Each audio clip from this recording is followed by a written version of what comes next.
अमरधाम आहे की मोडकळीस आलेली जागा, असे संतप्त उद्गार अंत्यविधीसाठी येणाऱ्या नातेवाईकांच्या तोंडून निघू लागले आहेत. तळोदा नगरपालिका हद्दीतील अमरधामांची अवस्था इतकी दयनीय झाली आहे की ती स्वतःच मरण्यासारख्या अवस्थेत असल्याचे विदारक चित्र समोर आले आहे. तळोदा शहरात अमरधामात मृतदेह जाळण्यासाठी 3 कठडे असली तरी तिघही कठड्याची स्थिती अत्यंत खराब आहे. तुटलेली चूल, मोडकळीस आलेली रचना, अस्वच्छ परिसर आणि कोणतीही मूलभूत सुविधा नसल्यामुळे अंत्यसंस्कार करताना कुटुंबियांना मानसिक यातना सहन कराव्या लागत आहेत. विशेष म्हणजे अनेक सर्वसामान्य कुटुंबांकडे झोपण्यासाठी पलंग किंवा खाट नसते. ते जमिनीवर अंथरूण घालून झोपतात. मात्र त्यांच्या मृत्यूनंतरही त्यांना अशा तुटलेल्या फुटलेल्या अमरधामात जाळावे लागते.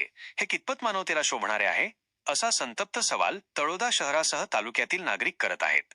नावही झाले अदृश्य.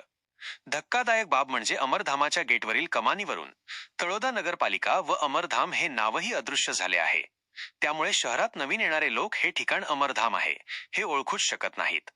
काही वेळा तर नवीन व्यक्ती कॉलनी किंवा बंगला समजून सरळ आत चालत जात असल्याचे प्रकार घडत असल्याची चर्चा शहरात सुरू आहे.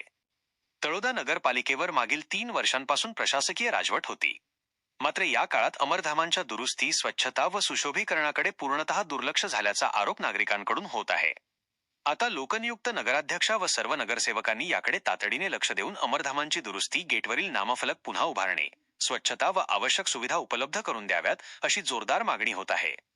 जिवंत असताना सन्मानाने जगण्याचा अधिकार आहे, तसाच मृत्यूनंतर सन्मानाने अंत्यसंस्कार होण्याचाही अधिकार आहे, अशी भावना व्यक्त करत नागरिकांनी नगरपालिकेच्या उदासीन कारभारावर तीव्र नाराजी व्यक्त केली आहे.